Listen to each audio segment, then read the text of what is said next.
Está escuchando Notimundo. Periodismo objetivo, responsable y equitativo.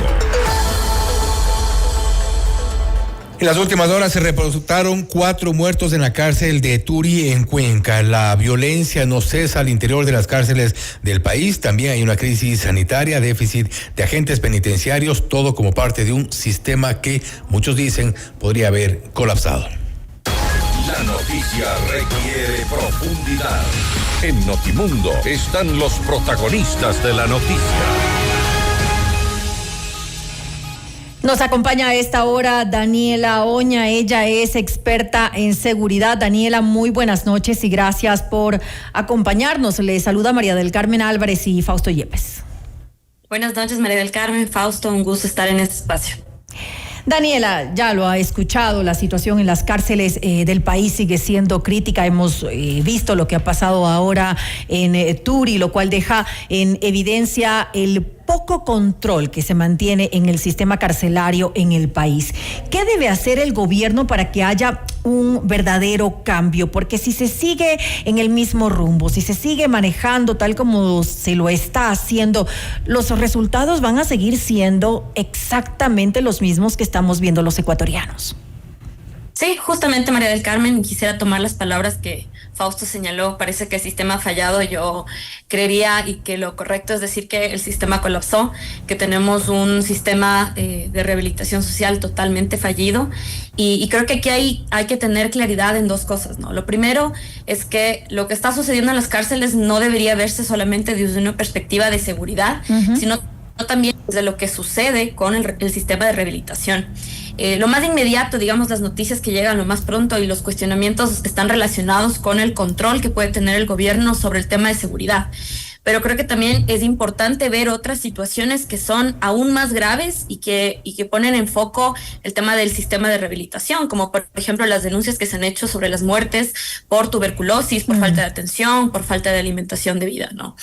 ¿Qué debe hacer el gobierno? Creo que se ha señalado desde muchos sectores, no solamente de sociedad civil, sino inclusive desde otras instituciones del Estado como la Defensoría del Pueblo e inclusive desde organismos internacionales, desde la Comisión Interamericana de Derechos Humanos, inclusive desde el Subcomité de Prevención de la Tortura.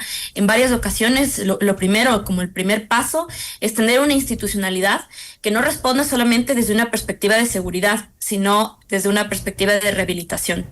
Y que obviamente en ese sentido pues se puedan cumplir los estándares y se pueda cumplir con todo lo que requieren las cárceles, ¿no? Lastimosamente desde el gobierno pasado, desde el gobierno de Guillermo Lasso, la prioridad de las cárceles ha sido el control, el tema de seguridad. Y eso ha llevado a que el SNAI sea tratado desde una perspectiva de seguridad e inclusive policial. Y eso, por ejemplo, nosotros lo podemos ver como en un referente que las autoridades que han estado a cargo del SNAI han sido o bien ex personal policial o policial en servicio activo inclusive. Entonces, la perspectiva, la forma en la que se está teniendo la crisis y todo el sistema, lo que se está observando es una perspectiva meramente securitista, y creo que ese es uno de los primeros problemas, ¿no? Y ahora con este cambio que hay, ¿no? El Servicio Nacional de Atención de Personas Privadas de Libertad va a pasar a manos o va a estar más bien al control del Ministerio del Interior. Es decir, vamos a reforzar esta cuestión. Cuando, como les digo, pues, se ha sugerido que la institucionalidad se fortalezca desde otra perspectiva. ¿Qué más se puede hacer? Pues obviamente el tema de recursos es fundamental y lastimosamente eso no está en una prioridad porque sabemos que no es un tema popular, ¿no? Ahora bien, Daniela, creo que es importante también, aparte del tema de recursos, y usted señalaba algo que sí ha generado cierta preocupación, el SNAI que pase a manos de control del Ministerio del Interior, una institución que ha sido lamentablemente permeable a la corrupción, y eso ya lo hemos visto incluso con quienes han estado al frente de este organismo, ya posteriormente procesados en casos y no leves de corrupción en el sistema de justicia.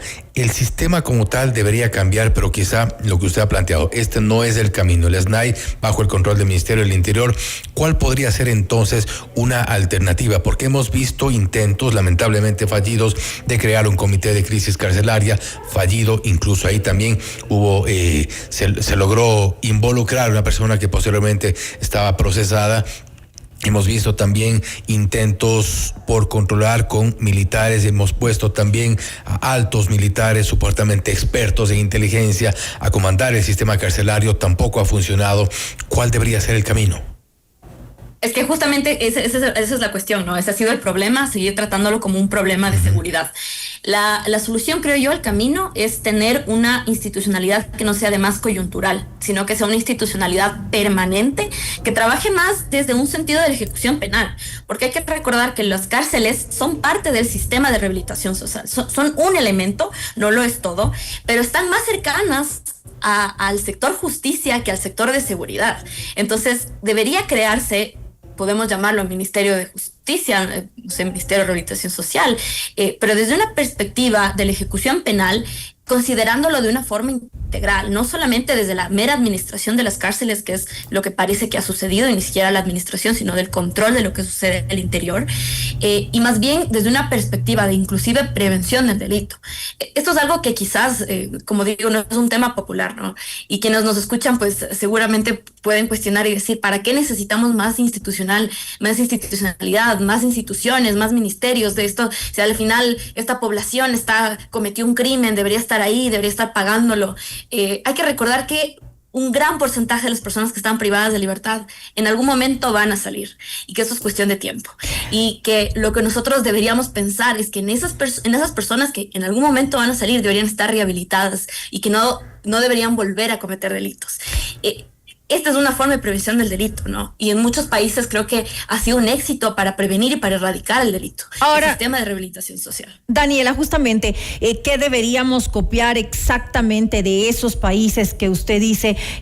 Claro, por supuesto, adaptándolo a nuestra realidad, porque mucho se habla también, por ejemplo, de lo que está ocurriendo en El Salvador, que es una realidad completamente distinta a la nuestra, pero que a ellos de alguna manera les ha funcionado. Se ha hablado un poco de copiar eso en nuestro país, pero eso iría muy en contra de lo que usted está diciendo, de este tema de reforzar el tema de la rehabilitación. Yo sí creo que es importante cuestionar ese tipo de modelos, y creo que no solamente los sectores de sociedad civil lo han hecho. En el caso de El Salvador, por ejemplo, el Faro ha tenido un cuestionamiento y una investigación muy precisa de lo que realmente sucede en las cárceles, ¿no? Porque lo que en apariencia vende, o esta imagen que tendría El Salvador, pues no se trataría precisamente de un sistema que funciona, sino de un acuerdo con algunas pandillas. Y este es uno de los cuestionamientos más graves que tiene Bukele. Creo que aquí hay que tomar como ejemplo, y hay que verlo en este sentido, ¿no? Tenemos dos grandes modelos, por así decirlo. En la mitad obviamente podríamos tener muchas más soluciones, pero creo que sí es importante como enfrentarlo, ¿no? Los países nórdicos, por ejemplo, Finlandia, Suecia, tienen modelos en los que no hablamos de cárceles como tal, sino más bien de comunidades, en las que se busca y se está orientando todo el proceso del cumplimiento de la pena hacia la rehabilitación, hacia reincorporar a las personas a la sociedad, y por lo tanto no son sistemas absolutamente cerrados. Y por otro lado tenemos el sistema de El Salvador, que lo que busca, lo que está más bien teniendo son sentencias sumamente largas, un sistema de un absoluto control, en lo que más bien se busca que la gente termine muriendo en las cárceles. Entonces, claro, en principio parecería tener control, parecería que funciona, pero creo que esos sistemas hay que cuestionarlos muchísimo. También hay que cuestionar los sistemas penales, ¿no? Porque va muy de la mano. Como digo, el tema de rehabilitación va y es parte de la ejecución penal, y hay que verlo desde ese sentido. Entonces tampoco podríamos tener un sistema que funcione si tenemos todo un sistema penal que está pensado en penalizar excesivamente ciertas conductas. Entonces, esos dos sistemas hay que cuestionarlos. ¿Cuál realmente ha sido efectivo? El que parece que ofrece, ¿no es cierto?, estadísticas que en realidad podrían ser inclusive hasta maquilladas, porque sabemos todos los cuestionamientos que tiene el gobierno de Bukele. O por otro lado, estas comunidades, esta perspectiva de más bien integrar, de rehabilitar a las personas, de ofrecer un real tratamiento, que evidentemente es más costoso y que toma mucho tiempo, pero que a la larga no solamente sirve para que las personas se rehabiliten y puedan reintegrarse en la sociedad, sino que ha erradicado el delito en estas sociedades. Pero para comenzar, para poder hacer eso, para poder lograrlo, se hace necesario una adecuada clasificación al interior de las cárceles, algo que tampoco existe. Sí, justamente, y eso ha sido como, creo yo, que este es uno de los mecanismos que inmediatamente nos podría muchísimo ayudar. en el contexto que tenemos actualmente, a poder brindar, por ejemplo, otros servicios, otras oportunidades, el tema laboral, por ejemplo, educativo. Si nosotros tenemos, por ejemplo, personas con una baja peligrosidad, si tenemos personas que sus delitos no implican una gravedad para la sociedad, quizás en estos espacios podríamos ofrecer mayor apertura, por ejemplo, para el tema laboral. Podríamos ofrecer capacitación, educación, que permitan a estas personas no vincularse también, además, ¿no? Que ese es otro de los factores, con grupos de delincuencia organizada dentro de las cárceles. No contaminarse, claro. Exactamente, sino que podríamos ofrecerles oportunidades para que al salir de estas cárceles puedan reinsertarse a la sociedad sin ningún problema. Ahora bien, Daniela, usted decía, por ejemplo, algo que es importante. Para poder llegar a este tipo de modelos toma tiempo, toma recursos. El gobierno ecuatoriano está, o al menos de las actividades del tipo de gestión que está realizando respecto al sistema penitenciario, ¿está en ese camino o está de alguna forma, y me refiero a las muestras que ha dado en busca del modelo Bukele? Creo que el principal punto de partida es la voluntad política. Yo creo que el gobierno no tiene voluntad política de acercarse hacia estos procesos más cercanos a la rehabilitación. Lo contrario, más bien creo que está más cercano, coquetea bastante con lo que pasa en El Salvador en muchos sentidos, y no veo que el gobierno del Ecuador esté cercano a eso.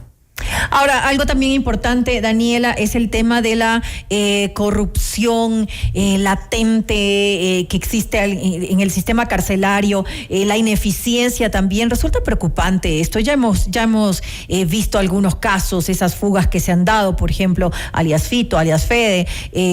Obviamente han dejado en claro, evidenciado qué es lo que está ocurriendo al interior. Todos lo sabemos, es un secreto a voces. ¿Qué hacer frente a esto?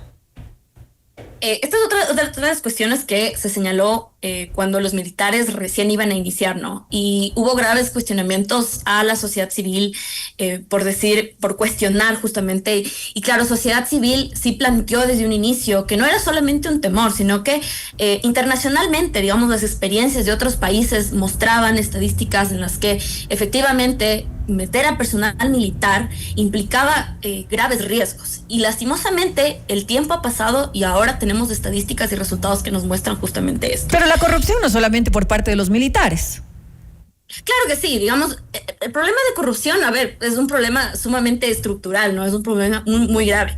Y de la par sí se ha señalado, digamos, la sugerencia o pensar qué se puede hacer, sí se ha sugerido el tema de la depuración, que sí es necesaria. Comenzar un proceso de depuración en la policía y en los militares, que eso sí se ha sugerido. En la policía, en los militares y también, por ejemplo, en los agentes penitenciarios. Revisamos también, de acuerdo a información, hay un déficit superior a los 9,000 agentes penitenciarios a nivel nacional. Una de las preocupaciones también de las autoridades ha sido cómo depurar al interior a los agentes que están hoy por hoy siendo parte del control en las cárceles de todo el país. Si a esto se suma que no tenemos buenos perfiles, si se suma que tenemos un déficit, y además no sabemos escoger el tipo de perfiles para que al menos sean menos permeables a la corrupción, nos metemos también en un dilema del cual al menos no vemos una salida en el corto plazo.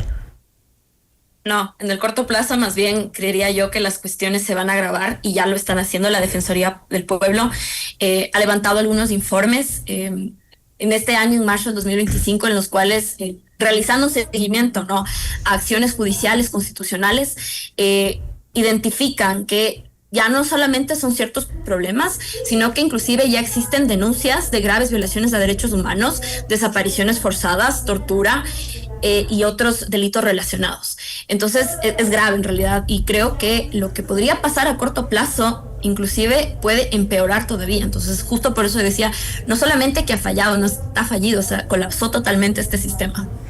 Nos deja preocupados, pero son cosas que hay que decirlas porque hay... Es la realidad, es lo que estamos viviendo. Y son las cosas sobre las cuales las autoridades tienen que tomar el control, tomar acción, y lo que creo que coincide Daniela, coinciden algunos de quienes han seguido muy de cerca los sistemas, lo que ocurre dentro de la seguridad y el sistema penitenciario en nuestro país es el que se generen políticas de Estado respecto de la rehabilitación social. Es lo que no hay, es lo que se debería hacer. Daniela, nuevamente, gracias por su tiempo, gracias por haber estado con nosotros.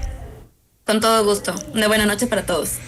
Daniela Oña, experta en seguridad, hablando sobre la situación carcelaria en el país. Ha cambiado lamentablemente, ¿no? Advierte un panorama poco alentador en el corto plazo y evidentemente parte del diagnóstico es que es un sistema colapsado. Como mucho por hacer. Carmen, la realidad, y eso en es el lo que sistema hay que decirlo penitenciario para precisamente tomar acciones. Hasta aquí las noticias.